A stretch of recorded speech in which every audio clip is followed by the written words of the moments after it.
বাবা এত আম আবার চুরি করলো নাকি? না না, এবার কিন্তু আমরা আমার চুরি করিনি। তো hello everyone, welcome to another mini blog. আজ আমরা সবাই মিলে যাচ্ছি আউটডোরে। বাড়ি থেকে বেশি দূর না। প্রথমে গিয়ে একটা বট গাছ দেখতে পেলাম, রৌদ্র অনেক ছিল তাই ছায়া খুঁজছিলাম। সেখানে সাইকেল রেখে আমরা কোথায় আঁকতে বসবো সেই লোকেশনটা দেখতে দেখতে একটা নার্সারি খুঁজে পেলাম, যেখানে আমরা কিছু পেয়ারা পারলাম, অনেক গাছ দেখলাম আর একটা ফুলের থোকা তুলে নিলাম, কিন্তু বেশিক্ষণ আমার মাথায় থাকলো না। অন্য জায়গা খুঁজতে খুঁজতে আমরা একটা পদ্ম পুকুর দেখলাম, যেখানে থেকে আমরা দুটো পদ্ম পাতা এবং একটা পদ্ম ফুল তুললাম। সেই দিন প্রচণ্ড রোদ ছিল, কিন্তু হাওয়াও এত সুন্দর বইছিল সেখান থেকে আসতেই ইচ্ছে করছিল না। সেখানে সব দাঁড়িয়ে ছাগলামো মারছিল। পরে সৌরদীপের কাঁধে ক্যামেরার ব্যাগ দেখে তো লাফিয়ে গেলাম যে ছবি তুলবো, কিন্তু ক্যামেরার ব্যাগে নিয়ে এসেছে জল আর বোতল।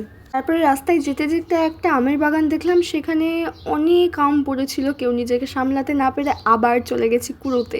আর দেখো এতগুলো আম কুড়িয়ে পেয়েছি। পর সেখান থেকে বেরিয়ে আবার লোকেশনের উদ্দেশ্যে যাচ্ছিলাম। সুন্দরবন যাইনি তো তাই জানি না সুন্দরবন কেমন হয়।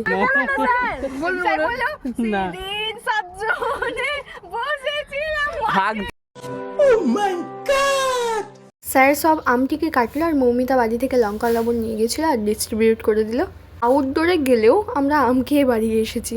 হলো খাওয়া দাওয়া, টমেটো থেকে লেবু থেকে আম থেকে সব। তারপরে দেখো রাস্তায় আস্তে আস্তে শিয়াল দেখেছি, আর এত জোরে চিৎকার করছিলাম যে শিয়াল আমার দিকে তাকিয়ে দেখছে। আজকের জন্য এতটাই, দেখা হচ্ছে পরের মিনি ব্লগে।